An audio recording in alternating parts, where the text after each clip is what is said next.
Good morning. परिक्रमा ज्ञान दर्पण में आपका स्वागत है। आज आप 25 जनवरी 2025 के जीके क्वेश्चन को सुनने जा रहे हैं। प्यारे बच्चों, हर इंसान का दृष्टिकोण अलग होता है और दृष्टिकोण जब अलग हो जाता है तो उसको कुछ अलग ही हो जाता है। आपने जेम्स वाट का नाम सुना होगा। जेम्स वाट पहले कोई ख़ास नहीं था। एक दिन वो अपने घर में लेटा हुआ था और पतीली में पानी उबल रहा था। पानी हो या चाय हो, कुछ भी उबल रहा था। तो उसने देखा कि उस पर जो ढक्कन है वो ढक्कन बार बार उठता गिरता है। तो उसने सोचा कि शायद इसमें कोई शक्ति है। तो उसने सिद्ध करने के लिए, जानने के लिए एक कोयले का टुकड़ा ढक्कन पे रखा और कुछ देर बाद वो ढक्कन ज़ोर से उठा और कोयला नीचे गिर गया।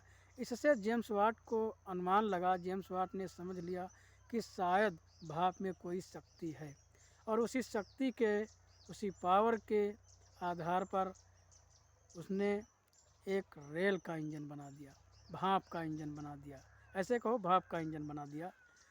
और ठीक इसी तरह आपने न्यूटन का नाम सुना होगा।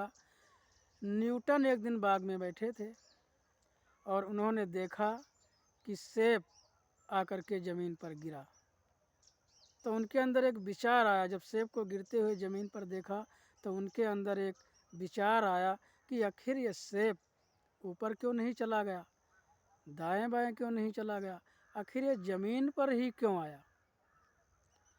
तो उन्होंने भी इस पे प्रयोग किए, रिसर्च किया।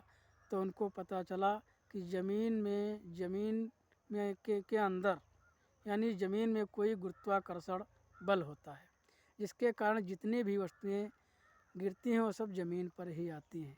प्यारे बच्चों, विचार करने की बात है, क्या किसी ने पतीली में पानी को उबलते हुए जेम्स वाट के पहले नहीं देखा होगा? ज़रूर देखा होगा। उसके बाद भी लोग देखते हैं, लेकिन इस पे उसने गौर किया। उसके देखने का दृष्टिकोण कुछ अलग था। उसने गौर किया और उसने जो है भाप का इंजन बना दिया। क्या जेम्स वाट के पहले फल को गिरते हुए ज़मीन पर किसी ने नहीं देखा था? सैकड़ों, हजारों, हजार लोगों ने देखा होगा, लेकिन किसी ने इसकी दृष्टि से नहीं देखा। तो कहने का तात्पर्य है, अपना दृष्टिकोण होना चाहिए।